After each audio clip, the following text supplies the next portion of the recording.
tu tapua i le tua.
Tātou whaitau whaatasi le salamo mua mua. Whaitau. Amu ia le tangata e le savali le filifilinga e a mio leanga. E le tūwhoi o ia i le ala o e anga sala. E le nofo whoi no whoa o e tau wemu. Ai nau o ia i le tūla whono le li. Ma fau fo o ia i lana tūla whono i le ao atua ma le pō. O ia fo i e whapei o le la au o toto i tawtawhaane o vaitape. E fua mai ona fua i ona lava tau. E le to ulu fo i ona lau. Manu ia fo i mea umana te whaia. E le whapea o e a mio leanga. Ai pei o puti o saito i la tau o le lea il matangi. Mea le tuai o ea mio leanga i le whamasinonga. E le tu foi tangata anga sala i le whapolpotonga o ea mio tonu. A wau wa sila fia le li le ala o ea mio tonu. Ai whano lava le ala o ea mio leanga. E o tātou te tālo. Ulu fale mai lau whanau i lau malu i le nei tae au.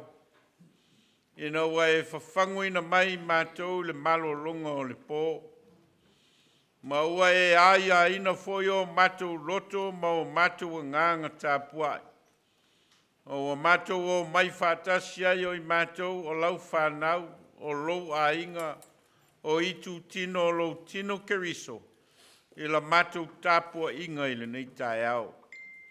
Mātou te langona lavalo mātou le ato toa i o luma.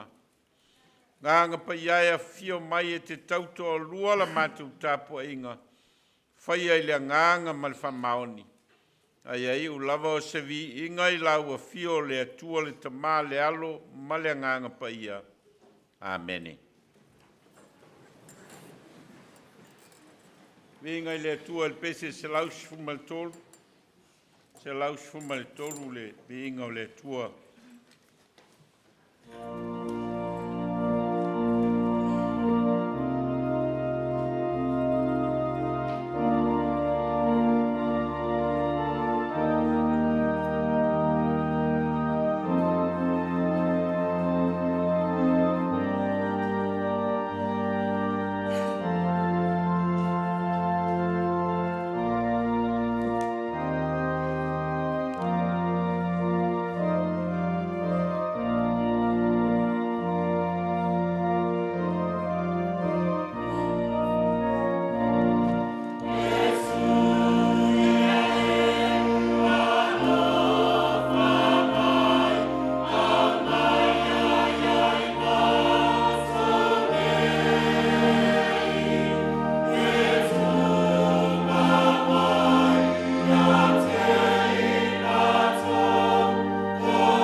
Faitau ino le tuspa ia. Tus whiwhilia o nei aso mai le whaasolongo tus faitau aso ua maua mai le evangelia mātai o ilon ta upu e lima. Tātou te whaitau whiawa wai mai le whai upu o mua e whangata mai le whai upu e se furu ma le lua. Evangelia mātai o ilon ta upu e lima, whai upu o mua, whangata mai le whai upu e se furu ma le lua. Tātou te whaitau whiawa wai ai. Sila atu ia i le motu o tangata o na maliwa e lea o ia i le maunga. O nofo ai i lalo o na o mai ai lea o na so i a te ia.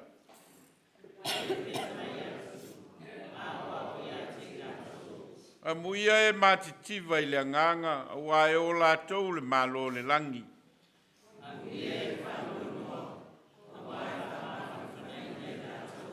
A muia e anga malu. A wae whai mō lātou tofi le nu.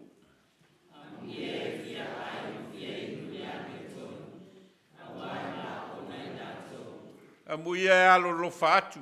A wae a lofa ina mai i lātou.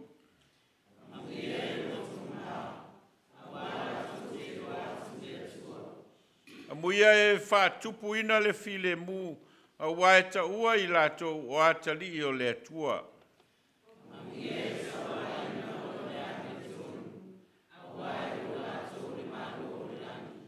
A muia o tau, pe a lato upuleanga, ma whasa wai a te o tau.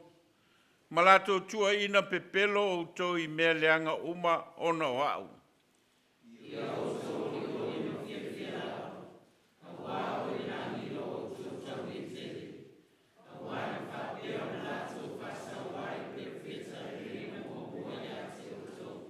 Pa manuia mai le tua i le whaitau ina o nā fionga, mai e tū mau i a te ia, lona vi inga nei se iau i le whaavavau lava. Amene. Se lau ono sulima le pese tātou toe vivi ai.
tātou tālo.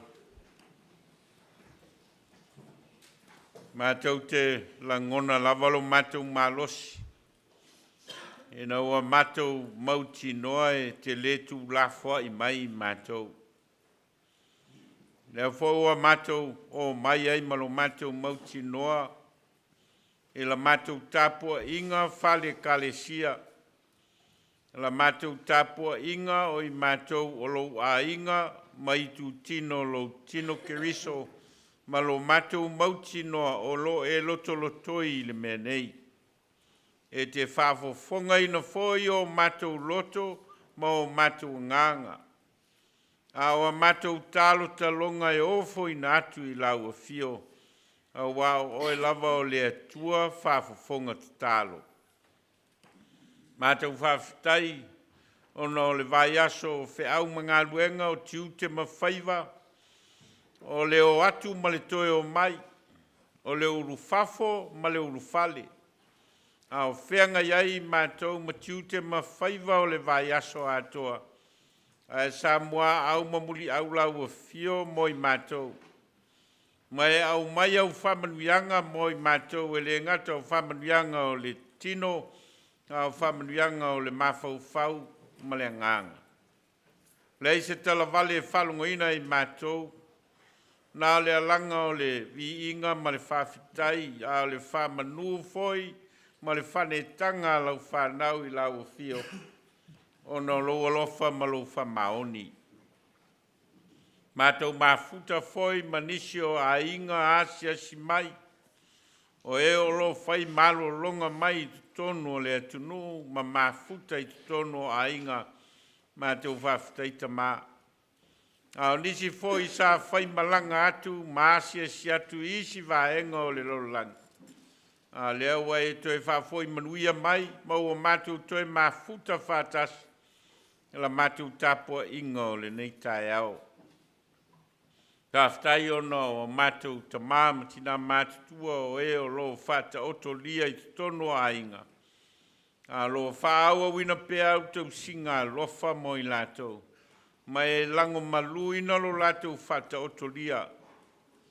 Mātou whawhitai ono lau e kalesia ma lo mātou mafuta whatasia. O I mātou o tangata whatua tua I lau a fio o e lavana e whaia li tangata I lo lava whatusa. Ma ua e sa ili mai lo lava alofa tunoa. E te avatu I mātou ua pā u ono leanga sala. Mātou whawhitai e sili mea uma ono o Iesu Keriso le li ma le whaola o leo na whaia le tongi ola o le tangatanga sala. O lona soi fua ofo ina mai, o lona maliu ma lona toi soi fua manu malo. Ma weo mai ai le wha moe moe ola moe mātou, e le ngata I le ola nei mea mātou te manatu iai. O au e saunia le ola whawa vau whatasi malau a fio. Ma wea ta pena ina e ala I le tongi ola ua whaia Iesu Keriso le ali whaola. Fo iatu ia te oe le vi inga le whamanu ma le whanetanga. Ono loa lofa ma lo whamaoni. Mātou whamau lalo I o mātou se manga sala. Wa ua tofu lava le tangata ia maona whale tonu. Wa e sila fia fo I mātou uma. Sili fo I lo sila fia I mātou. Na I lolo mātou I lo ni mea I o mātou o langa. E o mātou atu tamai. Te ie whamangalo mai I mātou o lau whanau. Whamangalo I mātou taito tasi. Wa ua tofu lava I mātou mā leu. Ma whale tonu I luma o lau sila whanga. Whamangalo I mātou I tonu o mātou a inga. Ma whtanga mātua ma whanau. Ui lava so mātou nau mo me sili. I mātou lava o tangata o leanga māsesei. Mātou te lei loa no whatunu tonu o mātou a inga. Mātou te lei loa foi o no whatunu tonu o mātou whanau. O mātou atu I o luma le tamai se e whamangalo mai mātou. Whamangalo nei au lotu. Whamangalo nei e kalesia. Ona o lo mātou nau e whaailoa i mātou o tangata kerisiano. A ua lea tangia lava i o mātou wola, le soifua o e keriso.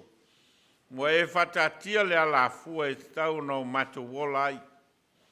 A ua mātou le iloa lava o na whaatino ina, le soifua na e soifua ai mai a o mai ai mātou. E na i o mātou wola ai. Ta mai, whamangalo i mātou walau whanau. Ma ia e toi whafou ina o mātou wola, ia mātou i loa o mātou vaivainga, ia mātou i loa o mātou leanga, ma mātou salamo ai. Ma velo o nganga pa ia e teita ina i mātou, ina ia o mātou sāva vali e tusa malo lava fina ngalo. Mātou talo tu inatu i o luma ne nei au lotu. Ona wha moenga, ma ona ngā luenga whai. E ngata i tu tonu o le e kalesia e whapea fo i tu tonu o ainga mātou talo ia e whamanuia mai.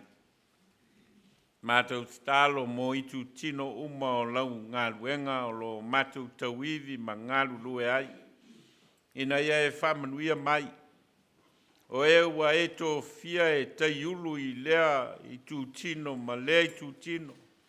Ma i mātou uma o lo ngā lulue ma o foina atu o mātou wola.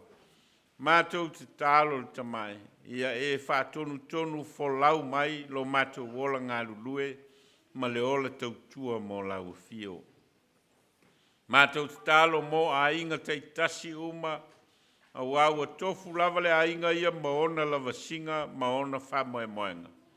O whanau e fua ina e whai ma mea lofa tangata i tu tono a inga ma mafutanga, mātou te tālo, ia e whamanuia. Sa i linga o le poto ma le atamai, sa i linga o tā leni e te au mai mo i lātou, mātou te tālo, ia e whamanuia mai i o mātou ola tauivi ma le ola sa ili.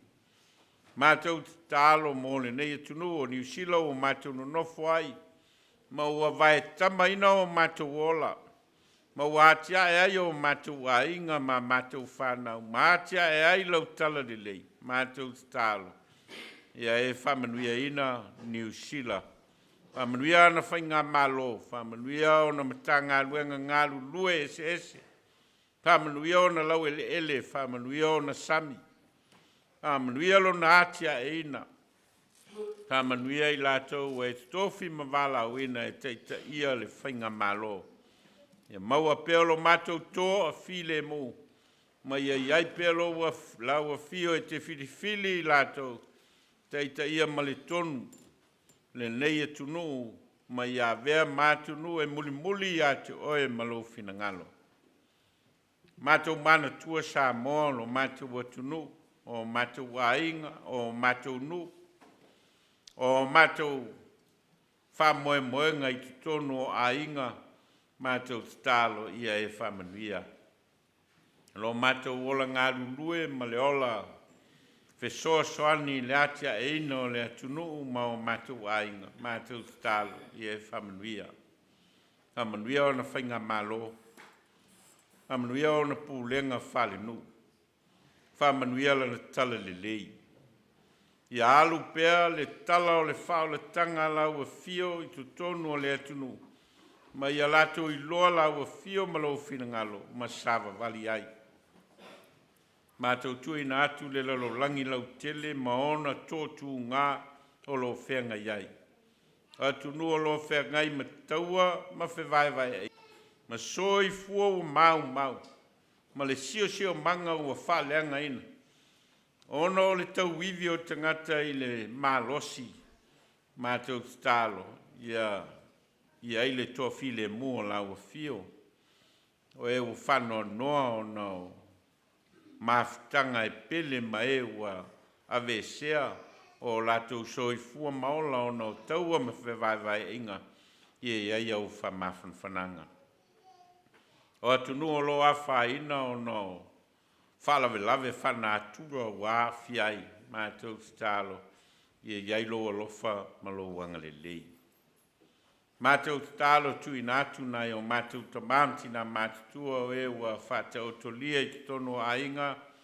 E iailo lātou tō file mu o no lo walofa malo wanga lei e te wha mawhana whana ma wha malosi ai lātou. I le tau nganga I fō le lao le soi fua I le nei o langa. Ai e wha moe moe pē I lau a fio ma le ola whawa vau whātasi ma oe. Taimi mātou whalongolongo e whita laila o fio. Ia te tala o mātou loto, te tala o mātou talinga. Te tala o mātou loa o lau o fio. Ma ia whaulu whale lo fina ngalo mo I mātou e teita ina I o mātou wola. O ia mātou te talo. A o te talo lele oa. A e lele oa I lau whafofonga ati. Mātou lafo I atu whaia lo fina ngalo ai le o mātou loto. Wa o mātou te tālo ma wala au. E ala I rolo swafa Iesu le li ma le whaola o le wa o ao I mātou te tālo. Lo mātou te mai o le langi. Ia pa ia lo swafa. Ia o mai lo malo. Ia whaia lo fina ngalo I le lo langi e pei o na whaia I le langi. Ia e whai mai a te mātou le asonei a mātou mea ai e te tau male aso. Ia e whamangalo I a te mātou I a mātou ang sala. Peo I mātou foi o no mātou whamangalo I nātu.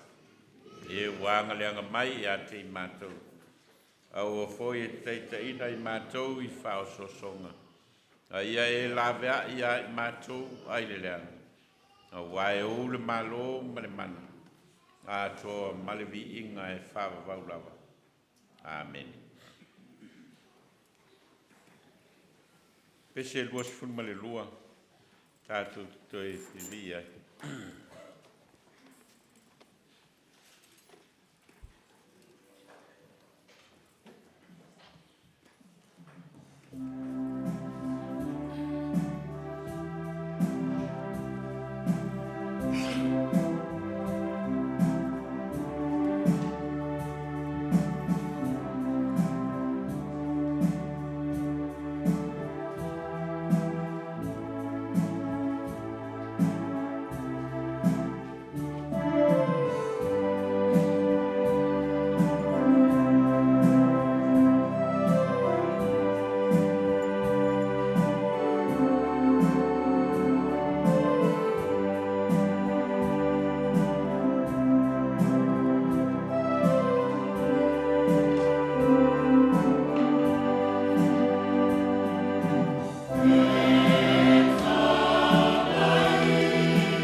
Te le lava o mea lofa whaasoa i lo mātou wola, e o lava i au whamanuianga o le tino nei.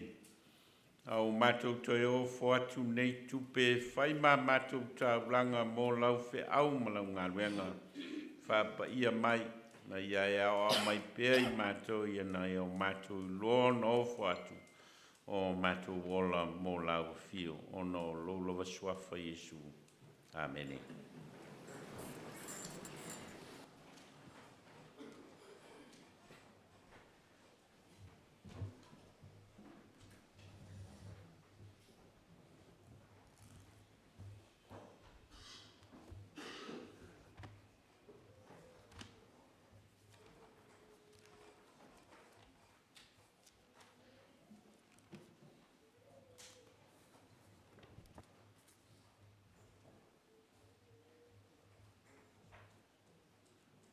E o tātou tālu.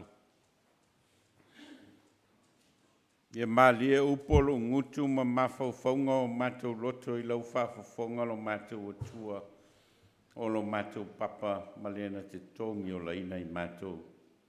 Amene. Maua le matua e teita ina ai tātou le nei tae au mai le tusi o mātai o ilonu tā upo e whā, a se vāenga o le whai upo e lua sifuma le tolu. O lo iaia le whā upunga e whā pēr.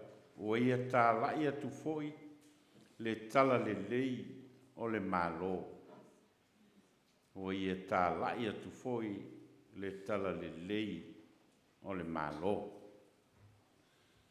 O whanga ina le manatu au tu o le vai aso le nei e whauai le launga ma se upu mai le atua mo i tātou i nei tae au. Ma le manatu au tu e whapea. A oa onga o le malo. A oa onga o le malo. O le vai aso lona lua le nei o whao ngā ina pea le tuswhaita waso le tau sanga le nei le tusi o mātai o e whaima tus whaitau mō asta i tas. Vai aso taluai, ma le vai aso le nei. Ma o le vai aso taluai na whao ngā ina ai le tus whaitau aso le manatu au tu o le vai aso e whapea amatanga fou. Amatanga fou, new beginning.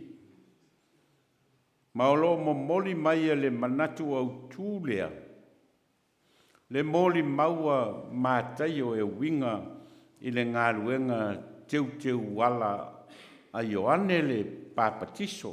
E ta pena ai tangata iutaia e whaatali ai le thio mai o le Mesia. Whaasolonga o le moli maua mātai o winga ia Iesu Keriso o lo a matai o na whamatala e mātai o tala o le whanau mai o Iesu. Ina ua uma o na whamatala e mātai o le ngafa o Iesu. Tau manatua e le tātou kālesia le launga mua o le tau sanga nei sa o launga e winga i le ngafa o Iesu. Mai sa tātou wawa ai i le fau ina mai e mātai o le ngafa lea o Iesu Keriso se iau o mai lava i le vai tau o le whanau mai o Iesu. Mai na ua umale whamatala ina e mātai o le ngafa o Iesu, o no whamatala lo leo tala o le whanau mai o Iesu. Ma o le asa tātou wā ai i le whaatino ina i le tātou lotu o le Kirismasi a tala o le whanau mai o Iesu. O le mahea o le whamatala ina o tala o le whanau mai o Iesu. O na soso o lo lea ma le whamatala ina o le ngā ruenga teu wala a Ioane le Baptiso. Ma o le ngā ruenga teu wala lea Ioane le Baptiso na ia launga ai i le mata upu o le Salamo. I nā Salamo ia o tō au aua lata mai le malo le langi. Ma o le whe au tau ave lea, o le whe au teu wala lea, a Ioane le Baptiso sa ta pena ina ai tangata iutaia a o whatalitali le fio mai o le Mesia. Ma o le winga leo le o le manatu au tū leo le vai astaluai, amatanga fou. Wa o le amatanga fou o le soifuanga o le tangata o lona salamo mai i ona winga tuai, mana whatinonga tuai, au ona talia Iesu Keriso e vea ma amatanga fou o lona olanga, ma o tala whea ngai i le manatu au tū lea amatanga fou, ma le amatanga foi o le tātou whainga malanga o le nei tau sanga. Vai aso le nei, o le ua au mai ai e le tusi whaita waso i le mata upu e 5 o le tusi o mataio e au mai ai le manatu au tu e whapea a oa onga o le malo. A oa onga o le malo. Ma o le malo lea o lea e o iai le whametalanga i ane patiso ina salamo ia o tō wawa lata mai le malo le langi. O le malo la lea malo le langi, malo le atua. O lo momoli mai iai o na o onga. E lao lo iai le whai upu le luasu maltolu am tā upu e wha o lo whapea ua ia tā lai atu foi le tala le lei o le malo. Ma wha malo lo i e mamai uma, mamai tinga uma o le nu. O ringa maila e lua ia wa enga te tele o le ngā luenga a Iesu Keriso leo lo mori mau ia mātai o mua o le tā lai ina o le tala le lei o le malo. Lona lua o le wha malo lo ina o mai o tangata uma. O le fesili mua o le ale malo lea e wha matala ina ma wha upu ina whai mai o le malo o le lani. Le ale ai tu ai ngā malo. E whapewheo na tātou malama i le malo leo lo taua o le malo le langi, o le malo le atua. Whawheo na whaawinga le malo lea. O lo taua i le tusio no fo i ngā tupu le moli mau e whapea. Lea li i e ou le silisili ese, ma le malosi, ma le matango fie, ma le mamalu, ma le malu ali. A wā o ia te oe mea uma o i le langi, ma le lalo langi. Lea li i e ou le malo. E wha silisili oe, e silisili mea uma lava. Ma ia te oe le ola, ma le mamalu. O oe e te pule i mea uma lava. O iai foi i lou a ao le mamana ma le malosi. O ia te oe foi e wha tele ina ma wha malosi tangata uma lava. O le mōli mau lea wha whenga inga tuai i le meta ua o le malo le atua. O le malo e pule ao ai le atua. O le malo e whaelo ai le mamalu ma le silisili ese o le atua. Ai o le malo foi e moli mauina ai soifuanga o tangata o le malo lea. E winga i winga whale atua. O le malo e pule ai le atua. I mea uma ma tangata. Ai o le malo foi e te tau na atangia i soifuanga o tangata. Winga whale atua. O lo manino mea te tele ia e lua o le malo. E leo se malo e pei o malo le tātou te iloa. Malo e o latou pale mia, ma o latou kapeneta, ma o latou pale mene, ma o latou mtanga luenga e whafoina ngā luenga le malo. E leo se malo e pei o se malo e i o latou tupu, mani o latou fita, mani o latou fuavalele.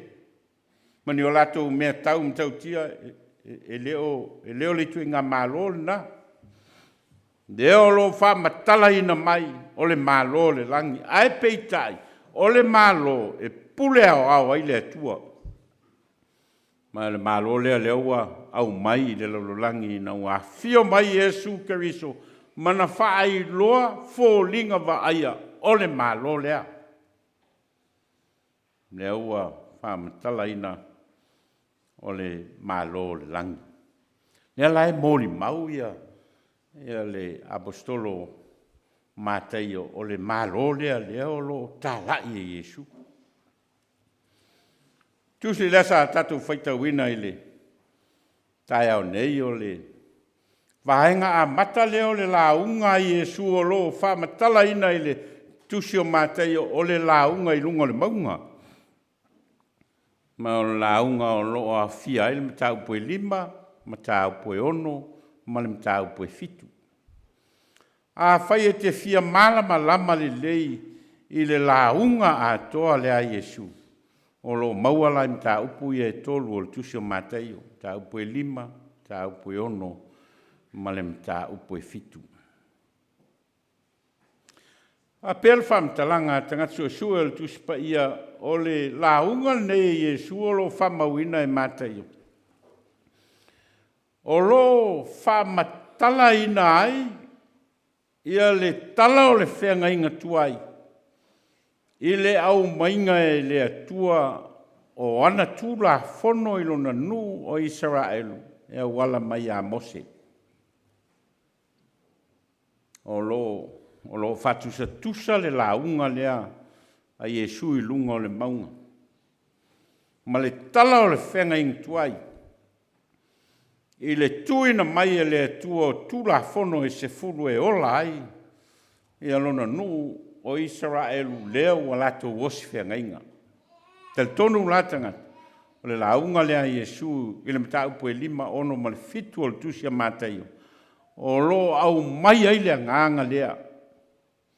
O le momoli na mai e lea tua o lona fina ngalo mo tangata e tatau o na soi fua maola i lona malo i le lalo langi nei.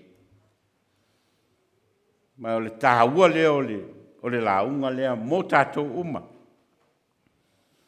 A wā leua au mai e ala i le tusi o Mateio. Ma le momoli na mai o le launga lea. Le awa noa mo tātou uma. Tātou te loa ai le atua ma lona fina ngalo. A whaitau lale tangata i mta upu ia. O nei loa le lei lea o le ale fina ngalo o le atua mo oe. Ma o launga lea, mwhai ono whamtalaina o lo launga mai Iesu i a te oe, o lo launga mai fo i a te au. E leo se launga na whaia whata tau mō nao tangata na tusi ai, tusi o Mateio. A o le launga na whai mō se au ngā tūpulanga, o le lalolangi nei. A o ina whai tau i ei tangata, o na malama lama lea, po le ale fina ngalo le atua mō i tātou. Nē lau tau mwhai e whamalama ia vaenga o le launga lea sa tātou whaitauina le ta ua o le launga whaamuia. Mai o loo iai a whaamuia mai lawa i le whai upo e tolu se i o atu le whai upo e sifu maltasi. O loo a mata ia, o loo a mata le whaamuia i Iesu i le whaamuia e whaapea, amuia e mātitiva i le anganga. A wae o la tau le mālo le langi. Amu ia e matativa i le anganga a wae o la tau le mālo le langi. Sa un whamtalaina i stasio la unga le se senga o whaupunga i e lua. O le mativa i le anganga. Ma le mativa wha le anganga. Ese se mei e lua. Ese le mea tau le mativa i le anganga. Poor in spirit. Ese foi le mea tau o le mativa wha le anganga. Spiritually poor. A whai e te mativa i mea tau mea ai. Mai te tau ona e ai whaatonu le asu. Mauti noa lava e te tū i lunga e te alu e sua sau mea ai. Le ma whai ona e nofo pea ai o mai mea ai a oi. e te alu sa ili lau me tau ai. A vai foi a wai ngā lala i lo fiei. E leo mai vai a te oi, e te alu sa ili le vai, wha malia i nai, lo ngā lala i fiei. E nganga tonu a lea, lea o mai e wha amu ia lea, mai Yesu, amu ia e mativa i lea nganga. A wā o i na tātou māti tiva i lea nganga, i te tau rao na sa ili lea nganga. Tau an tau mwhaile tangata e sa ili po wheo o iai, ia manuia o lea nganga, mai o manuia o lea nganga, e au mai i le mawhitanga le tangata mālo le langi o le mālo wha lea nganga. Ina o tusi Paulo i le kalesia i Kalatia, o na whapea leo le wha upunga apu. O le ona sai, o le mata alofa, o le anga le lei, o le a mio mama, e le whātū la whono ina mea whapena. A o laina mativa le tangata i le nganga, e na te tau wivi ma sa ili mea alofa ia o le nganga, e ma whai eo na atangia o loo ia te oe le nganga o le li. Winga tonu lea, o le launga wha amu ia lea Yesu, amu ia e matitiva i le nganga. Tātou umalama, tātou te matitiva i le nganga. Mai te tau ai whai o na saili, ma tino ule tangata e saili mea alofa o le nganga, mai le nganga o le atua, ina ia vea mtaita iala o lo soifua ma lo uola. Amu ia e whanoa noa, a wae wha mawhana whana ina i lātou. Le mawhai ona i loa le tangata le tā ua o le mea tau o le wha mawhana whana ina, po wha mawhana whananga, pēa whai e le whea ngai man ki ngā. Nā mea le amana o mia i fuan wha mawhana whananga, pēa whai e te leo whea ngai man ki ngā. Ai o tangata i alo tusi ai le apostolo mātai o tangata o lo whea ngai ma pupo ngā, tangata o lo ola i le tautau mia o lato o langa, lalo le pūlenga le malo roma. Ma o tāla whea ngai ai foi male whea au wha amuia lea, a Yesu o lo momoli ai lana launga, amuia e whano noa. E leo te ena e Yesu ia le ola o tangata i le ola whano noa. Ai o lo au mai e Yesu le mauti noa o whamawhana whananga mai le atua, pe a whai e langona i tangata, o whano noanga o mea e mawhai o na au mai ai le lofa tū noa o le atua. Pe tala Yesu o mai a te au, o to uma o e tinga ina ma mawhatia i a venga, o au fo i e malolo ai o tō. Ao in whea ngai tātou mo pōpō ngā, Paula valeo le awala e mwhai ai, o na tue suia o tātou teimi whaingatā, i le oli, o na ua mafuta mai le nganga o le atua mo i tātou. Ai asesi o tātou e le whea ngai man pōpō ngā, nei voi sesi o tātou e le whea ngai man whanua noanga, tātou o umalawa i mea tau o whanua noanga, o na o mafutanga mai e pele i o tātou loto, ua toe sea o na le malanga male, le maliu male oti.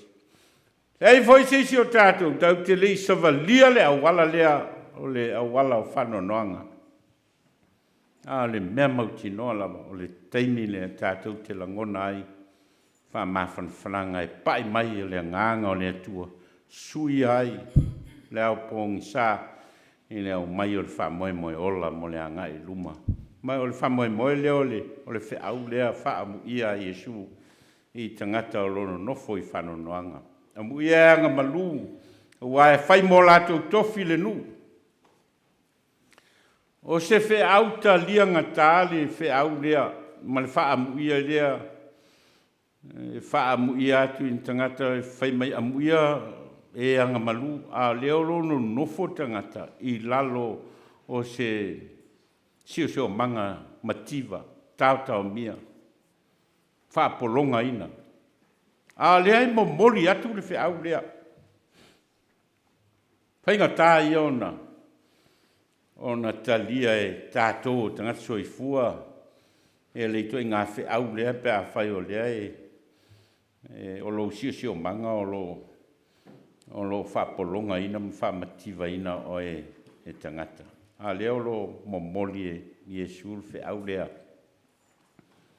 o a foi o le fe au o le anga malu o le fe au e tu mau o le pulenga fal malo mo pulenga e fai e tangata o mea o mai mau ai a fai e tu mau le tangata i le mea alofa lea fale atua o le anga malu. It's a principle.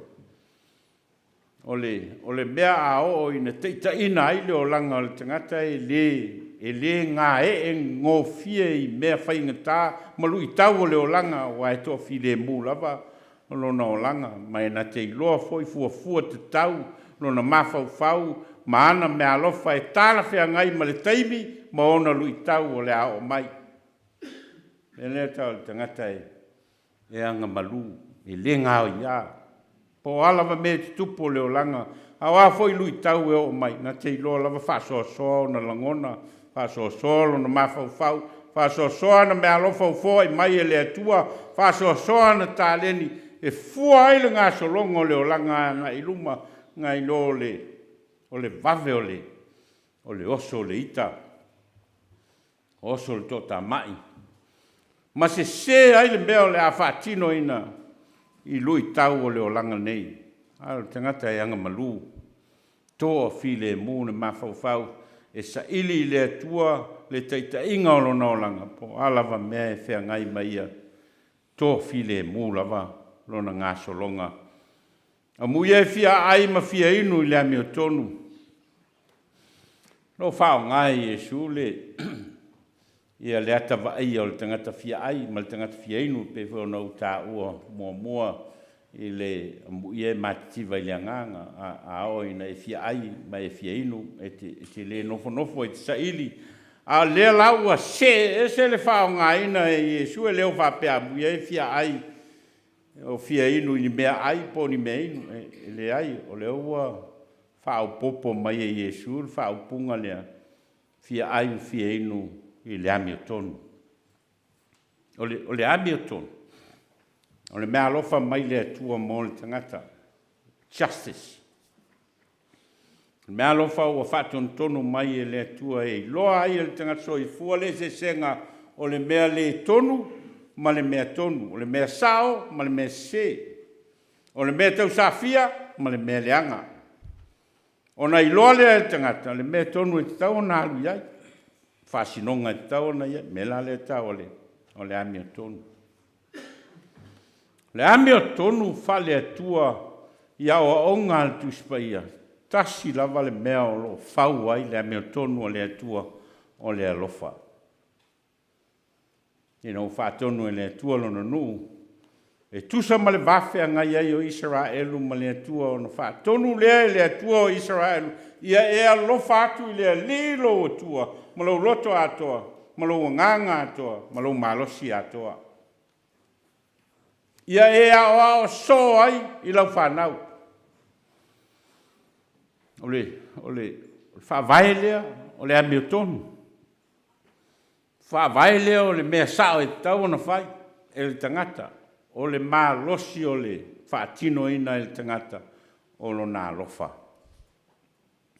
O le maa losi o le whaatino ina e le tangata o le alofa ua umao na mo moli mai e le atua mō tātou te alo lofa ai. O le alofa e le whatua o ia in tū la fono. A le alofa e whatusa tusa i le alofa mai o le atua ia i tātou o le ami o tonu pito sao lea o lo whatatia mai e le atua mō oe mā. Lea lai whai ai le wha amu ia lea amu ia e fia ai ma fia inu i le ami o tonu.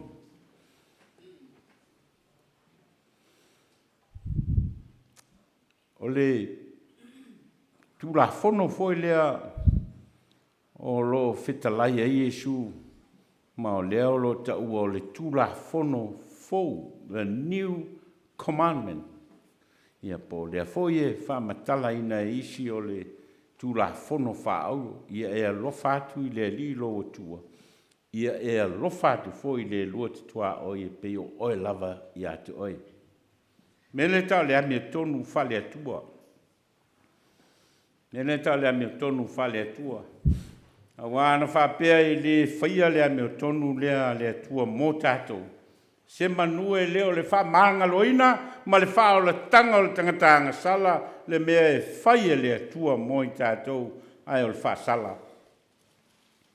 Ai peitai, ua whaia le atua o le nami o tonu, ono lo nā lofa ma lo nā ngalilei I le tangata. E mō li mau aile, apostolo Ioane, a wā whapea lava o nā lofa mai o le atua I le lolangi. O ia au mai e lona atali e tō tasi. E le whanu stasi e whatu tua I ate ia maua e ia le ola whawawau. A muia e loto mama, a wala atu te I loa atu le atua. O le loto, o le no foanga o langona. O le no foanga e no nofo ai langona le lei, langona wha le lei, langona matu ia, langona paa, no fo uma I te tono le loto ia langona ia. A ola ina leanga le loto, ona mapuna mai loa leo, fo linga fale tomu. Ai no fo uma ia langona ia I te tono le mele tau le loto. A lela e, whail wha amu ia Yesu, amu ia e loto mama.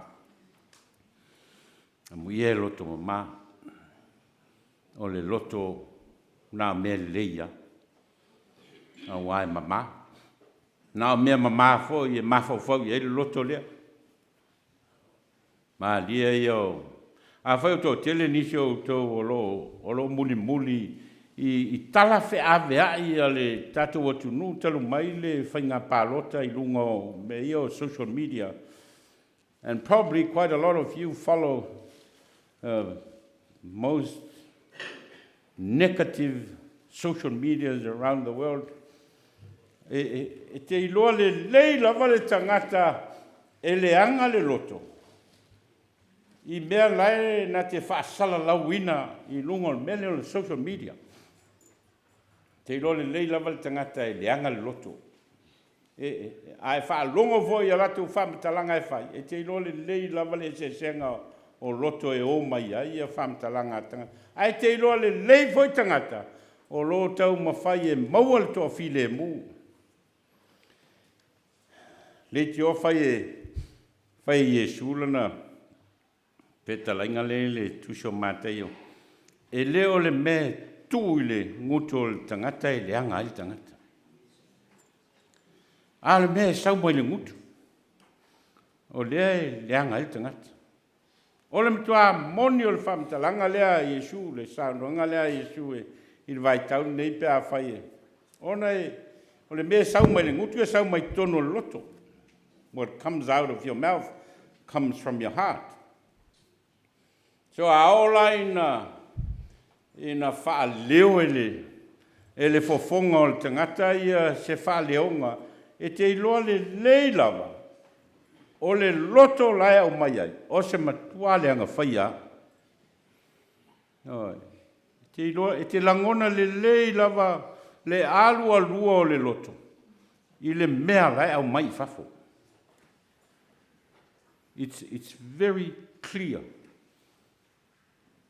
Te le loa I au taupe clear le tau wha awa whaingofia ia na uloa le wha le tonu o le loto ma le anganga le tangata pe ao ina sao noa ma wheta lai mai. O upu foi ma sao noanga na te wha aonga ina e mo moli mai ai. O le whaingofia ia o na wha matala ia le wha upu tal whaingofia ia na I loa le wha o le tangata. Ia pio al wha upunga mo lea tātou. O lo valea na wha le tonu. Ai na ta tala lolo fonga. I loa lolo valea. Whapenale winga le whinangalo leo Yesu. E leo le mea alu tonu e le angai tanga. A le mea sau mai fafo. Le angai sau mai tu tonu le loto ma le anganga. Lea lai o na whai e Iesu le wha amu ia rea. Amu ia e loto mamā. Wa lātou te loa atu le tua. Aisha, whafo e lise me whapongi sā e lau wa'ai. You know what God wants. You see God. And you perform what God wants you to do. Very clear. Ai a o loina le anga le loto le tangata. E te fiu le me va ai atu le atua. O matua pongi sā lava. I lau wa'ai. Nā o mea whale tonua maliti apolo me sau fafo. Nā o whale tonu foi maliti apolo me te whaatino ina. Te vai tatou roto po whapei. Amu ia e whaatupu ina le file mu. Wai ta ua I lātou a ta li o le tua. Whawheo na momoli e Iesu, wha amu ia lea. I se sio manga o tangata. E leo le file mula I o lātou loto.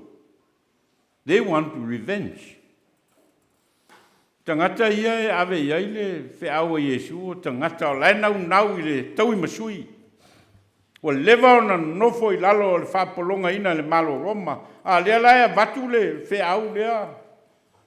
Mo ia e whatupu ina le file mu. I do not want peace. I want revenge.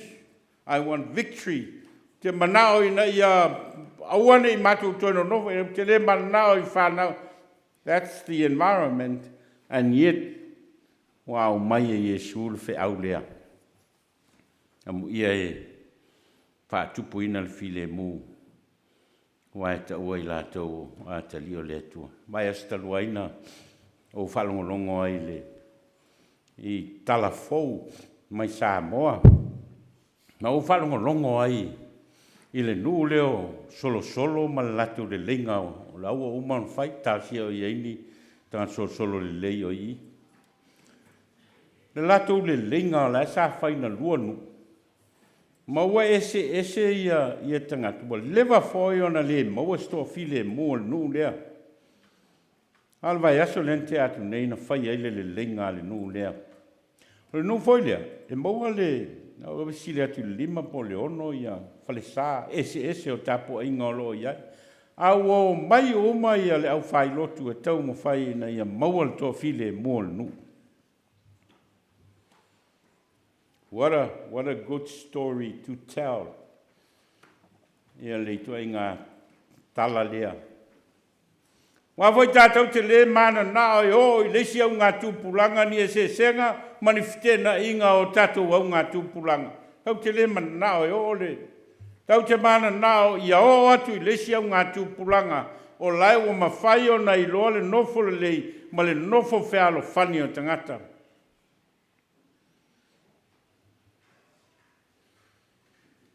Mele nā lai ona whai le upo le whai salamo.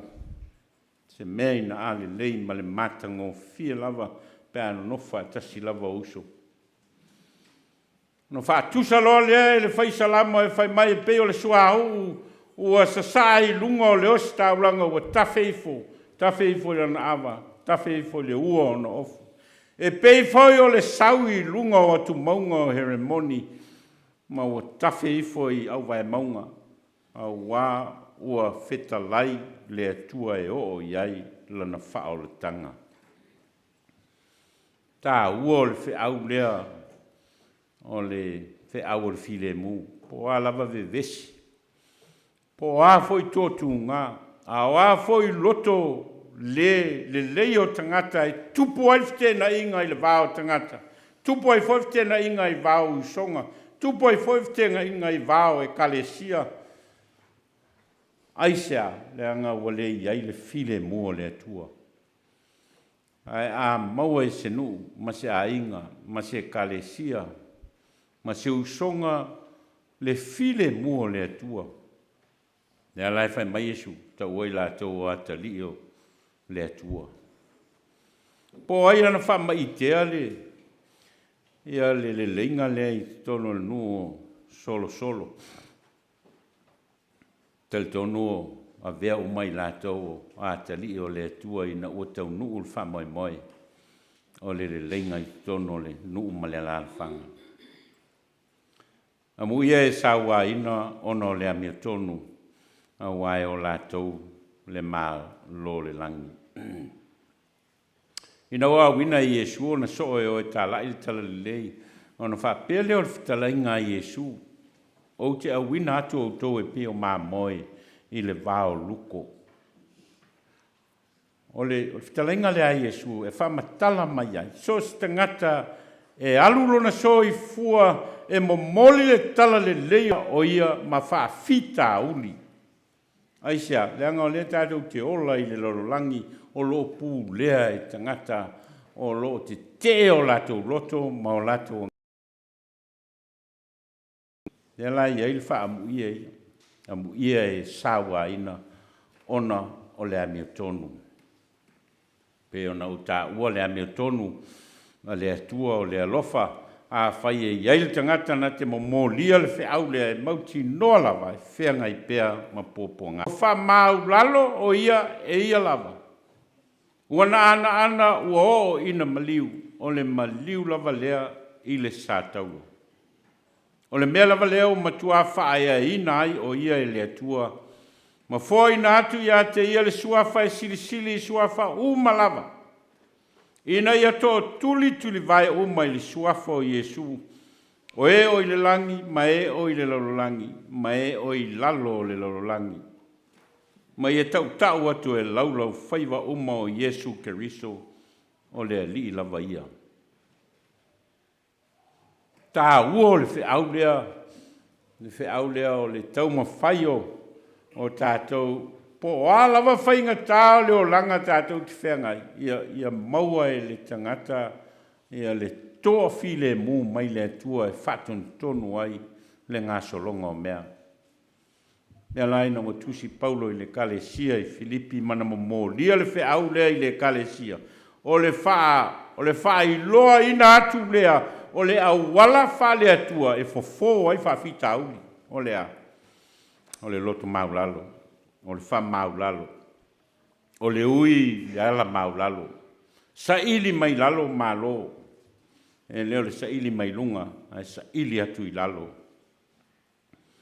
A muia o tau pe alato upuleanga mwhasa waia te o tau matua ina pe pelo o tau I meleanga oma ona oa. Whenga I lava tātou ma whawhita aulia. O le alava le tau mawhai o tangata mō se mele lei ma se mea sili. E I lava tangata e. E rātou te whaailoa. Ia ma tau whaaleanga. Tātou loa nei vai tau tono le tātou o tunuu. Po le alavala o tau mawhai mō se mele lei ma se mea sili. E I lava tangata e. E se foi o lātou manati. Tu sia stasi o li. Sua o le tuspa ia le tusi e whaingo ina cost of discipleship. O le tau o le avea maso. O le tau o le avea maso. Le tau I amu ia o tau pe ala tau upuleanga ma whasa wai a tau tau. Matua ina pe pelo o tau I mea leanga uma ona o au. The cost of discipleship. O le tau o le avea maso, o le whea ngai malui tau, o le whaasanga tau mai o tangata lātou te leo sauni e talia le whina ngalo o le atua. O lo whai u le vaenga leo o le launga Yesu, vaenga leo launga le tau o le vaenga launga whaamu ia. Ma o lo whai u Yesu e whapea, iautou oli, ma fia lava. A wā oi le langi lo o tau I teli. Ngalo wha uma Yesu, wha upunga lea. E whai matawa lunga o ana wha amuia uma nei, o wha amuia na ave I tangata, e le whai ngō fie o na lato wha tino ina. E le whai ngō fie, ai petai o mamoli Yesu I tangata ina ia lato loa. It's not impossible. A whaina soifua ai Yesu Keriso I le soifuanga e luita wina ona o le momoli na mai o le malo le atua I le rolangi E o lava ia Iesu Keriso, o lai lava na maliu fasia I lunga o le sātauro, ono le te ena e tangata o le ami o tonu o le atua o au mai. A whai na whea ngai le li, ma ona whai ngata, ma ona puapo ngā, ma maliu fasia I lunga o le sātauro, ona o le momoli ina o le tala le lei le alofa tu no o le atua. Tātou te ilofo, tātou te whea ngai fo I mwhawhita au lia. Le ua au mai e Iesu Keriso le mauti noa I ai tātou. A wā o I le langi lo tau I tele. A wā na whapeo na nātou whasa wā I perfeta e na mua I a te utou. Heo tātou te tālo. Mātou whalongo longo male manino I lo fina ngalo e winga I le malo lau fio I le neila o langi. Ma we whatatia fo I le ala fua I anga ma winga e tau na mātou wola ai. Taita ina ai e loa nganga I mātou, e na ia whaalia I o mātou tangata, o I mātou lava o tangata o lo malo e whaavavau. Taita mā, I lo wao o mai pēr I ai mātou le amatanga o la mātou savalinga o le nei tau sang. Leo ta I mua lo o mai ai mātou mea le lei e taita ina ai o mātou ola. Ia iei loa nganga mo I mātou, ina ia mātou loto te tele whai lo fina ngalo. Au mātou te tālo e ala I lo suafa Iesu. Amen.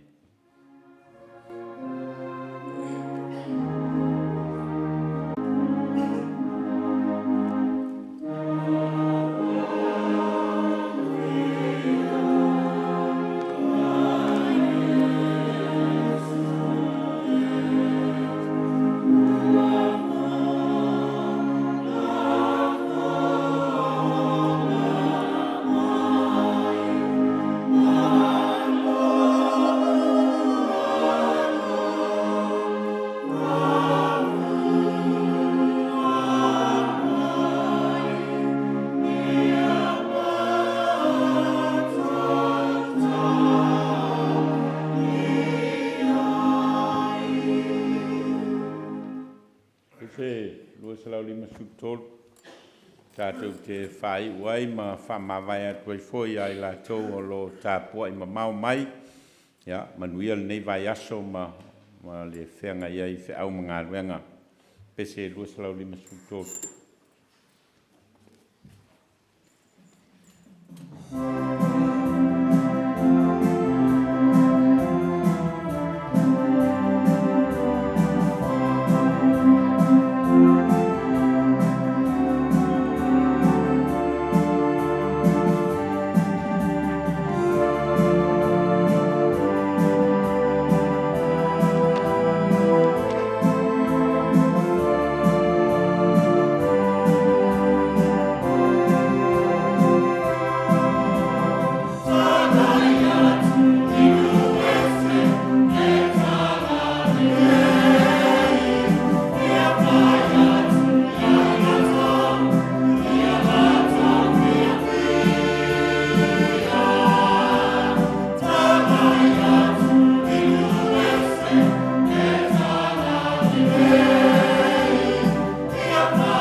Tawia ina ia whaafonga ina le pa ia o le langi. Le anganga vivi ma le anganga.